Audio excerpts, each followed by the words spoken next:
तो सभी को राधे राधे मेरे भाई। मैं आपका बड़ा भाई पंकज पटेल आप सभी के सामने आपके अपने परिवार और आपके अपने चैनल पंकज भैया फॉर एग्जाम पर पूरे दिल और मन से स्वागत करता हूं। मेरे मित्र, आज की छोटी सी वीडियो में अपन लोग पढ़ने वाले हैं कार्बन एंड कंपाउंड का लास्ट टॉपिक, जिसका नाम है सोप एंड डिटर्जेंट। वही बातें हम लोग डिस्कस करेंगे जो एग्जामिनेशन पॉइंट ऑफ व्यू से जरूरी है। ज्यादा डिटेल में, ज्यादा फर्जी की चीजें हम लोग यहाँ पर नहीं सीखने वाले हैं। और प्लस मैं ये भी बताऊंगा कि कौन सा टॉपिक से किस ईयर में क्वेश्चन आया, तो आपको क्या होगा, ये लगेगा हाँ भैया रिलेवेंट चीजों को यहाँ पर सीख रहे हैं और रिलेवेंट चीजों को ही पढ़ रहे हैं, जो चीजें एग्जामिनेशन पॉइंट ऑफ व्यू से क्या है, जरूरी है। एकदम क्लियर है मेरे भाई, बिल्कुल तैयार है समझने के लिए सोप और डिटर्जेंट को। तो बिल्कुल रूल वही है मेरे भाई, क्या करोगे, नोटबुक साथ में होगी ही मुझे पता है, और पेन भी साथ में रख लेना, क्योंकि नोट्स आपको साथ में बनाना है तो परम आनंद की अनुभूति होगी। और साथ में अगर बोल देंगे श्री बांके बिहारी लाल की जय हो तो मजा दुगना हो जाएगा, जोश दुगना हो जाएगा। तो आप सीखते हैं एकदम बहुत बेहतरीन तरीके से सोप एंड डिटर्जेंट की। तो मैं कहूंगा अगर मुझे केवल वही बातें सीखनी है जो एग्जामिनेशन पॉइंट ऑफ व्यू से जरूरी हो और मेरा कॉन्सेप्ट यहाँ पे क्लियर हो जाए, तो क्या कहूंगा, सबसे पहले तो आपको सोप की डेफिनेशन आनी चाहिए। तो हमने कहा छोटे से डेफिनेशन सोप की लिखते हैं भैया, द सोडियम और potassium salt of long chain of carboxylic acid is called soap। लो भैया, एकदम बढ़िया एनसीईआरटी मैया की दी गई डेफिनेशन है, बहुत आसान और बहुत एक्यूरेट और बहुत प्रिसाइज है। हमने कहा भैया सोडियम या पोटेशियम के सॉल्ट, जहां पर सोडियम हो या तो पोटेशियम हो, इसके सॉल्ट जो होंगे और उनमें भी खासकर ऐसे सॉल्ट जो बहुत लंबी लंबी चेन बनी होंगी, और उसमें कौन सा एसिड होगा मेरे भाई, कार्बोक्सिलिक एसिड वाला ग्रुप होगा। एग्जाम्पल के लिए मैं आपको समझाऊं जरा इसका मतलब, तो ये कहूंगा, मैंने आपको पिछली वाली क्लास में बताया था एक रिएक्शन सेपोनिफिकेशन की, और मैंने ये भी बताया था कि सेपोनिफिकेशन का मतलब है the reaction which is used for making soap. तो मैंने आपको ये रिएक्शन लिखवाई थी, अगर ध्यान हो आपका, CH3COO C2H5, this is Easter. अब याद आया मेरे भाई, बिल्कुल याद आ गया होगा। प्लस में हमने बेस से रिएक्शन करवाया था NaOH से। आपको पता है सोडियम किससे गुस्सा रहता है, हाइड्रोजन से। ये जो बगल वाला O के बगल में कहेगा तुमको भैया नहीं रख दूंगा मैं, तो बन जाएगा CH3COO Na, and this is the formula of sodium acetate, और प्लस में बन जाता है C2H5OH। अब ये जो रिएक्शन है मेरे भाई सेपोनिफिकेशन की रिएक्शन है, और इसी तरीके के जो सॉल्ट बनते हैं इन्हीं को हम लोग कह सकते हैं सोप।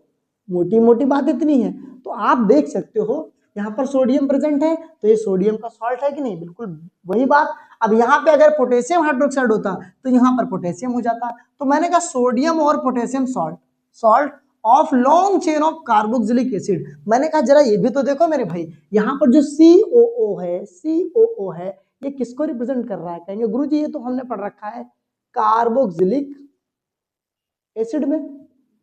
कैसे, क्योंकि वहां पे पढ़ा है COOH। तो COO का मतलब ही होता है कार्बोक्सिलिक ग्रुप वाले एसिड या तो कार्बोक्सिलिक ग्रुप वाले सॉल्ट। तो भैया जो सोप होते हैं एक्चुअली में, these are the salt of sodium और potassium of long chain of carboxylic acid. Definition clear है, समझ गए कहां से डेफिनेशन बनाई गई है और कैसे इस कॉन्सेप्ट को जोड़ा गया है, बहुत बढ़िया। दूसरी बात हमें पता होनी चाहिए कि सोप एक्चुअली में काम कैसे करता है, जरा वो सीखते हैं। डेफिनेशन आनी चाहिए, फिर आपको ये आना चाहिए सोप काम कैसे करता है। तो हमने कहा भैया सीधा हेडिंग डालो बिना बकवास के, वर्किंग ऑफ सोप। आओ बच्चों, तुम्हें सुना है कहानी मेरे साबुन की, दे नंबर 1 निखार। आ जाओ। हमने कहा भैया वर्किंग ऑफ सोप की जब बात करेंगे तो सोप कहाँ काम करता है, पानी में काम करेगा। भैया सूखा सोप लगाओगे तो काम करेगा क्या, भैया ऐसा तो कोई जादू नहीं देखा कि सूखा सोप रगड़ लिया बिना पानी के और हमने साफ हो गए, कपड़े साफ हो गए, ऐसा कुछ नहीं होता है। तो soap always work with the help of water, मतलब सोप को पानी में घोलना ही पड़ेगा, ये मस्ट कंडीशन बन जाती है। तो पहली बात आपको ध्यान रखनी है कि when soap is dissolved in water, जब भी सोप को पानी में घोला जाएगा, ये भैया कंडीशन मस्ट है, सोप को पानी में घोलना ही पड़ेगा काम करवाने के लिए। It forms many special molecules. जब भी पानी में सोप को घोला जाएगा मेरे भाई, ये बहुत सारे, बहुत ज्यादा संख्या में छोटे छोटे छोटे छोटे स्पेशल मॉलिक्यूल बनाएगा, और उन्हीं मॉलिक्यूल को हम लोग बोल सकते हैं कॉल्ड सोप मॉलिक्यूल। बहुत आसान है, सोप से बना हुआ मॉलिक्यूल मेरे भाई सोप मॉलिक्यूल है। अच्छा, इसकी खास बात होती है, क्यों खास बात होती है? सोप का मॉलिक्यूल अगर देखा जाए उसका स्ट्रक्चर तो कुछ ऐसे दिखता है, हाँ,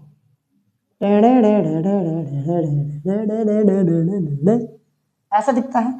इधर होता है भैया मेरे आयोनिक एंड, जो इधर वाला हिस्सा होता है इस तरीके का, इसको हम लोग बोलते हैं आयोनिक एंड। आयोनिक एंड क्यों बोलेंगे? क्योंकि मेरे भाई यहाँ पर Na प्लस है, और Na प्लस क्या है? एक आयन है। समझे बात को? इसको आयोनिक क्यों बोलते हैं? और आयोनिक एंड जो होता है वो पानी की तरफ अट्रैक्ट होता है, इसीलिए इसको हम लोग बोलते हैं हाइड्रोफिलिक एंड। अब मुझे ये बताओ, मैं कैसे समझूं हाइड्रोफिलिक क्या है, कैसे बताऊं कि हाइड्रोफिलिक क्या है, कैसे आपको समझाऊं? देखो, बिल्कुल सही, फिलिक वो जो वर्ड होता है फिली, फिली का मतलब होता है प्यार, मोहब्बत, इश्क। फिली का मतलब, फिलिया का मतलब होता है प्यार मेरे भाई, और हाइड्रो का मतलब होता है पानी। तो जो पानी से प्यार करेगा, पानी की तरफ अट्रैक्ट होगा, उसको बोलते हैं हाइड्रोफिलिक। बोलो बाकी बिहारी लाल की जय। मतलब ये वाला जो एंड होता है ये वाटर अट्रैक्टिंग होता है। कैसा होता है मेरे भाई? वाटर अट्रैक्टिव होता है। अब जो इसका पूंछ है इसका उल्टा हो जाएगा, इसको हम लोग बोलते हैं हाइड्रोफोबिक एंड। लो, मैंने कहा शब्द को तोड़ दो। फोबिया का मतलब होता है भैया डर, फोबिया का मतलब क्या होता है? डर होता है। अब डर किससे है? हाइड्रो से है, और हाइड्रो का मतलब प्यार से, जल ही जीवन है मेरे भाई। मतलब ऐसा एंड जो पानी से दूर भागेगा, पानी से डरेगा, उसको हम लोग बोलने वाले हैं हाइड्रोफोबिक एंड। समझ गए बात को? अब ये एंड अगर पानी की तरफ अट्रैक्ट हो रहा है तो फोबिया का मतलब दूर भागना, डरेगा, तो ये पानी से रिपेल होगा, मतलब वाटर रिपेलिंग एंड है। वाटर रिपेलिंग है। बात समझ में आती है? एकदम साफ साफ शब्दों से मैंने समझा दिया कि सोप के जो मॉलिक्यूल बनेंगे वो कुछ इस प्रकार होंगे कि उनका एक हिस्सा पानी की ओर अट्रैक्ट होगा जिसको हाइड्रोफिलिक बोलेंगे, दूसरा हिस्सा पानी से दूर भागेगा उसको हाइड्रोफोबिक बोलेंगे। अब जैसे ही गंदगी पे ये लोग अटैक करेंगे, भैया काम क्या है इनका? सफाई करना। साबुन का काम क्या है? सफाई करना। सफाई किसकी करेंगे? गंदगी करेंगे। अब मेरे भाई ऐसे ही मॉलिक्यूल जैसे ही गंदगी को ढूंढ पाते हैं कपड़ों में, हमने कपड़ा भिगोया, साबुन लगाया, तो बिल्कुल इतने बहुत सारी संख्या में मॉलिक्यूल क्या करेंगे?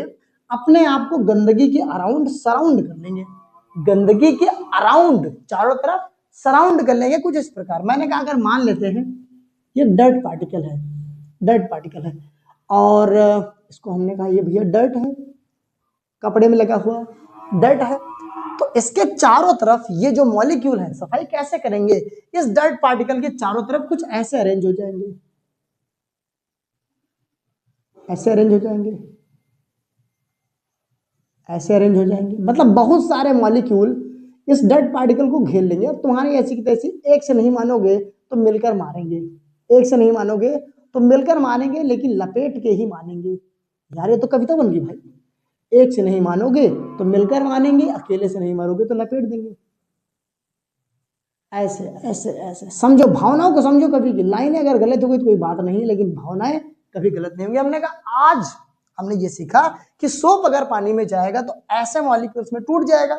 अब यही मॉलिक्यूल बहुत सारी संख्या में आके गंदगी को साफ करने के लिए उसके चारों तरफ अपने आप को अरेंज कर लेंगे। और यहाँ पर देख पा रहे हो, यहाँ पर देख पा रहे हो कि जो Na वाला एंड है, Na वाला एंड है वो पानी की ओर है, मतलब बाहर, और गंदगी की ओर कौन सा है? हाइड्रोफोबिक है। देखो ना पूछ वाला हिस्सा। तो इस स्पेशल स्ट्रक्चर को ये Na प्लस है भैया, लिख देते हैं, कोई कष्ट वाली बात नहीं है, आराम से लिख देंगे। आपके लिए बार बार लिख देंगे, आपके लिए प्यार से लिख देंगे, आपको समझा के लिख देंगे, बिल्कुल खतरनाक और जानदार तरीके से। अच्छा, ये जो स्पेशल सा स्ट्रक्चर बनता है मेरे मित्र, इसको नाम दिया जाता है माइसेल। क्या नाम देंगे मेरे भाई? माइसेल नाम देंगे। अब माइसेल की डेफिनेशन अगर मैं बना दूं, मैं क्या कहूंगा? भैया ऐसा स्ट्रक्चर जहां पर सारे सोप मॉलिक्यूल, मैंने कहा ये क्या बन गया, ये सोप मॉलिक्यूल बन गया। ऐसे कई सारे सोप मॉलिक्यूल गंदगी के अराउंड ऐसे अरेंज कर लेंगे अपने आप को, जहां पर अंदर की ओर होगा मेरे भाई हाइड्रोफोबिक एंड, और पानी की ओर, बाहर की ओर होगा hydrophilic end. This special structure is known as micelle. हमने कहा soap molecules are arranged in such a way that hydrophilic end is towards dirt particle, dirt कह लो, and हाइड्रोफिलिक, सॉरी गलती हो गई मुझसे, गलती हो गई, हाइड्रोफिलिक नहीं भैया, पूछ वाला हिस्सा है ना, तो यहां पर बस इतना कर लो, हाइड्रोफिलिक की जगह लिख दो हाइड्रोफोबिक। मोरे मुंह से निकल गई, कोई दिक्कत वाली बात नहीं है, ऐसे बड़े बड़े शहरों में मुझे क्षमा कर दिया करो, ठीक है। हमने कहा मेरे भाई सोप मॉलिक्यूल्स कुछ ऐसे अरेंज हो जाएंगे जहां पर हाइड्रोफोबिक एंड, चित्र में देखो, डायग्राम में देखो, डर्ट की ओर है, और हाइड्रोफिलिक एंड हाइड्रोफिलिक, अब सही है, कोई दिक्कत नहीं है, hydrophilic and is towards outside, पानी की ओर। आउटसाइड का मतलब क्या हो गया मेरे भाई, पानी की ओर, वाटर। इस स्ट्रक्चर को हम लोग बोलेंगे, this special structure is called, मेरे मित्र इसी को बोलने वाले हम लोग क्या, माइसेल बोलने वाले हैं। क्या बोलेंगे, माइसेल बोलेंगे। और एक बात ध्यान से सुन लेना, अब ये यार खुद सोचो, अगर सोप अपने मॉलिक्यूल में नहीं टूटता और ऐसा स्ट्रक्चर नहीं बनाता, अब ये स्ट्रक्चर कब पॉसिबल है, जब सोप अपने मॉलिक्यूल में टूटेगा, और जब मॉलिक्यूल में टूट गया तो ये स्ट्रक्चर बना। अब बिना इस स्ट्रक्चर के बने क्या सफाई हो सकती है क्या, जरा सोचो। जब तक ये डर्ट पार्टिकल को घेर के पकड़ेंगे नहीं और उसको उठा के बाहर फेंकेंगे नहीं, क्या सफाई होगी क्या, कहीं बिल्कुल बिल्कुल नहीं सफाई होने वाली मेरे मित्र। तो इसका मतलब क्या हुआ, साफ साफ इसका मतलब ये हुआ कि माइसेल जो बनते हैं मेरे भाई, माइसेल जो बनते हैं, myself help in removing dirt from clothes। कपड़ों से गंदगी को निकालने में कौन हेल्प करता है, माइसेल। मतलब सफाई के लिए माइसेल का बनना अधिक आवश्यक है, अति आवश्यक है, बहुत जरूरी है। अगर माइसेल नहीं बनेगा मेरे भाई तो गंदगी की सफाई नहीं होने वाली, नहीं होने वाली और नहीं होने वाली। इसका मतलब है, it means that myself helps in cleaning. बात क्लियर है, माइसेल भैया क्लीनिंग में हेल्प करता। तो ये पूरा साबुन का काम करने का तरीका है, पानी में घोलेंगे, मॉलिक्यूल्स में टूट जाएगा, ये सभी मॉलिक्यूल्स माइसेल बनाएंगे।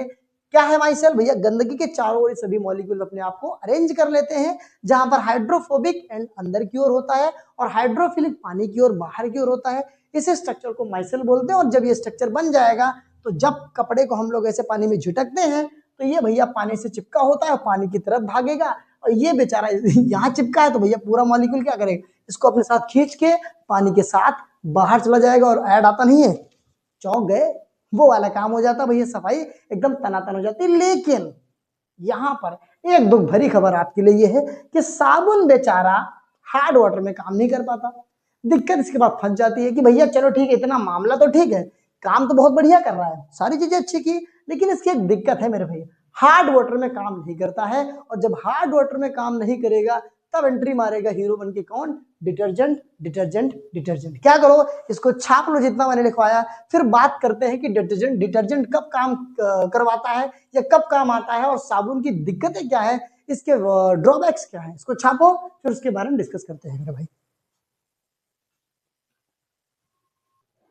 तो सोप का काम करने का स्टाइल समझ में आया भैया, साबुन कैसे काम करेगा, पानी में जाएगा, मॉलिक्यूल्स में टूटेगा, माइसेल बनाएगा और सफाई कर देगा। अब दिक्कत क्या है, मैंने कहा तो नोट बना के पॉइंट लिखो मेरे भाई, यहां पर नोट बना के, मैंने कहा 50 रुपए की नोट बनाओ, लिखो soap does not work in hard water, work in hard water. हमने कहा सोप भैया हार्ड वाटर में काम नहीं करता, इसका रीजन क्या है? पहले ये समझते हैं कि हार्ड वाटर होता क्या है। जिसने मुझसे एसिड बेस एंड सॉल्ट पढ़ा है, मतलब वन शॉट वीडियो देखिए, मैं कह रहा हूं इसको समझने में कोई दिक्कत ही नहीं होगी, लेकिन फिर भी आपका भाई आपको हर बार समझाएगा, कोई दिक्कत वाली बात नहीं है। हार्ड वाटर का मतलब देखो कुछ लोग के दिमाग में आएगा, जैसे मेरे भी दिमाग में आता है, हार्ड वाटर का मतलब हो सकता है यार आइस, कठोर पानी। आइस कठोर होती है तो वो पानी होती है, वो हार्ड वाटर होगा। नहीं भैया, यही तो गेम है। हार्ड वाटर का मतलब आइस नहीं होता है, नहीं होता है और नहीं होता है। इसका मतलब क्या है? मैंने कहा जरा सा लिखेंगे हार्ड वाटर है क्या, और पानी में हार्ड वाटर, मतलब हार्ड वाटर में ये सोप काम क्यों नहीं करता है। तो सबसे पहले समझेंगे हार्ड वाटर है क्या मेरे भाई। ऐसा वाटर जिसमें कैल्शियम और मैग्नीशियम के आयंस प्रेजेंट होते हैं, उस पानी को, उस वाटर को हम लोग बोलते हैं हार्ड वाटर। हम कहेंगे the water containing Mg2 plus and Ca2 plus. अब प्लस का मतलब क्या भैया? आयंस है, उसी को हम लोग बोलते हैं हार्ड वाटर। अब सोप हार्ड वाटर में काम क्यों नहीं करता है, मैंने कहा यही 2025 में पूछ लिया गया, यही 2025 में पूछ लिया गया, तो ये पॉइंट आया आपके काम में। मैंने कहा मारो स्टार, और ये 2025 में आया हुआ क्वेश्चन है, बिल्कुल ताजा माल आपके सामने पेश है, बिना किसी देरी के, एकदम साफ शुद्ध भाषा में। हमने कभी 2025 में पूछा गया कि why soap does not work in hard water, तो रीजन क्या है मेरे भाई समझेंगे कि एक्चुअली में जब सोप हार्ड वाटर में जाता है तो रिएक्ट कर जाता है Mg2 प्लस और Ca2 प्लस, मतलब मैग्नीशियम और कैल्शियम के सॉल्ट के साथ रिएक्शन कर देता है। तो हम कहेंगे व्हेन, या तो सीधे लिखो soap reacts with magnesium and calcium salts and form an insoluble substance, या कंपाउंड कह लो, कोई दिक्कत नहीं है, सब्सटेंस कॉल्ड स्कम। लो भैया, यही पॉइंट पूछ लिया गया कि जब सोप हार्ड वाटर में रिएक्शन करता है, किससे? सोप किससे करेगा? मैग्नीशियम और कैल्शियम सॉल्ट से। तो वो क्या बना लेगा भैया? एक इनसॉल्युबल सब्सटेंस बनाएगा। और इनसॉल्युबल का सीधा सा मतलब क्या होता है? जो पानी में घुल नहीं सकता। और पानी में अगर नहीं घुलेगा तो तुम खुद बताओ, क्या मॉलिक्यूल सोप के बनेंगे? मेरे भाई नहीं बनेंगे। और अगर सोप के मॉलिक्यूल नहीं बनेंगे तो माइसेल बनेगा क्या? कहेंगे मेरे मित्र नहीं बनेगा। और माइसेल अगर नहीं बनेगा तो सफाई होगी क्या? कहेंगे सफाई बिल्कुल भी नहीं होगी। This is the reason why soap does not work in hard water मेरे भाई, क्योंकि हार्ड वाटर में सोप किससे रिएक्शन कर जाएगा? मैग्नीशियम और कैल्शियम से रिएक्शन कर जाएगा, जिससे ये बना लेगा स्कम। स्कम बोले तो ऐसा इनसॉल्युबल सब्सटेंस जो पानी में नीचे शट डाउन हो जाता है, और स्कम के कारण ही माइसेल की फॉर्मेशन नहीं हो पाती, और इसीलिए सफाई भी नहीं हो पाती है। तो इसी से ओवरकम करने के लिए, इसी दिक्कत को ओवरकम करने के लिए एंट्री मारता है मेरे भाई डिटर्जेंट। क्या मारेगा? डिटर्जेंट। अब डिटर्जेंट क्या होता है? डिटर्जेंट एक्चुअली में होते हैं यही, बस थोड़ा सा अलग इनका सॉल्ट होता है। मैं कहूंगा द सोडियम और potassium salt of sulphonic acid, बस अंतर इतना है, वो कार्बोक्सिलिक एसिड के सॉल्ट होते हैं, ये सल्फोनिक एसिड के होते हैं, आर कॉल्ड डिटर्जेंट। डिटर्जेंट, हमने कहा डिटर्जेंट क्या भैया? सोडियम और पोटेशियम सॉल्ट है, लेकिन सल्फोनिक एसिड क्या है? अब इनके साथ बढ़िया बात क्या है कि डिटर्जेंट को चाहे हार्ड वाटर में डालो और चाहे सॉफ्ट वाटर में डालो भैया, दिक्कत कोई नहीं, माइसेल दोनों जगह बना देगा। मैग्नीशियम और कैल्शियम की ऐसी की तैसी, उनसे कोई मतलब ही नहीं है, मतलब इसका काम जारी रहेगा, विरोधी कोई भी हो दबदबा बना रहेगा। कैसा दबदबा बना रहेगा मेरे भाई? हम कहेंगे भैया कि detergent does not react with calcium and magnesium, hence it forms micelle even in hard water। बात समझ में आई। और हार्ड वाटर में माइसेल बन गए, मतलब यही तो भैया मेन था कि माइसेल बने नहीं कि सफाई जारी है। तो हम ये कह सकते हैं, हमने जो बातें सीखी यहाँ पर ये सीखी कि सोप की जब बात आई तो मैं कहूंगा डज नॉट वर्क। मैं कहूंगा भैया दो बातें इसमें सीखी हमने, कौन कौन सी? वर्क इन सॉफ्ट वाटर, जहां पर आयंस नहीं है मैग्नीशियम कैल्शियम के वहां पे काम करेगा, लेकिन does not work in hard water. समझ के बात को? ये सोप की दिक्कत होती है कि सॉफ्ट वाटर में तो काम करेगा लेकिन हार्ड वाटर में काम नहीं करने वाला भाई। लेकिन डिटर्जेंट जो हीरो है अपना डिटर्जेंट, वो कहेगा भैया कोई दिक्कत नहीं है, सोप से गलती हो गई, उसकी क्षमा मैं मांगता हूं, इन दोनों को मैं लपेटता हूं, works both in soft and hard water.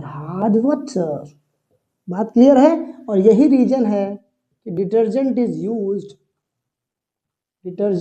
Use ना कहो, इज प्रेफर्ड, इसको प्रेफर किया जाता है ओवर सोप। ये साबुन के ऊपर डिटर्जेंट को ही यूज किया जाता है, प्रेफर किया जाता है, क्योंकि डिटर्जेंट हर जगह काम करता है, लेकिन सोप की दिक्कत ये है कि केवल और केवल सॉफ्ट वाटर में काम करेगा। बस क्लियर है बात? बस इतना सा कॉन्सेप्ट आपको याद रखना है सोप एंड डिटर्जेंट में। वहां पे माइसेल बहुत जरूरी है, ये जो पॉइंट आपको 2025 में पूछा गया ये जरूरी है। और डिटर्जेंट का कैसे डिफ्रेंशिएशन करते हैं सोप और डिटर्जेंट में, वो सीखना। बस इतनी सी बात आपको समझनी थी और टॉपिक यहाँ पर हो जाता है खत्म। मजा आया बहुत तगड़े तरीके से, इतनी ही चीजें पढ़ लेना, बाकी कुछ मत पढ़ना, एग्जाम में कोई दिक्कत नहीं होने वाली। क्या करेंगे? नोट बना लेंगे, रिवीजन कर लेंगे, खुश तरीके से पढ़ते रहेंगे। और श्री बांके बिहारी की जय। राधे राधे, धन्यवाद, जय हिंद, जय भारत। ऐसे ही पढ़ते रहो मजेदार तरीके से। और एक वीडियो पूरी डेडिकेटेड रहेगी नॉमेनक्लेचर ऑफ कार्बन कंपाउंड्स में, जहां पे बिल्कुल डीप के कॉन्सेप्ट पढ़ाऊंगा, 11 12 के भी कॉन्सेप्ट छील दूंगा। वहां पर एक एक बढ़िया चीज जो आपके लिए जरूरी है, और कुछ एक्स्ट्रा चीजें भी वहां पे बता दूंगा। मतलब उसको पढ़ लिया, झिंगा लाला बाय बाय, कोई दिक्कत वाली बात नहीं है। अपना ध्यान रखो, खुश रहो और ऐसे ही पढ़ते रहो, मुस्कुराते रहो।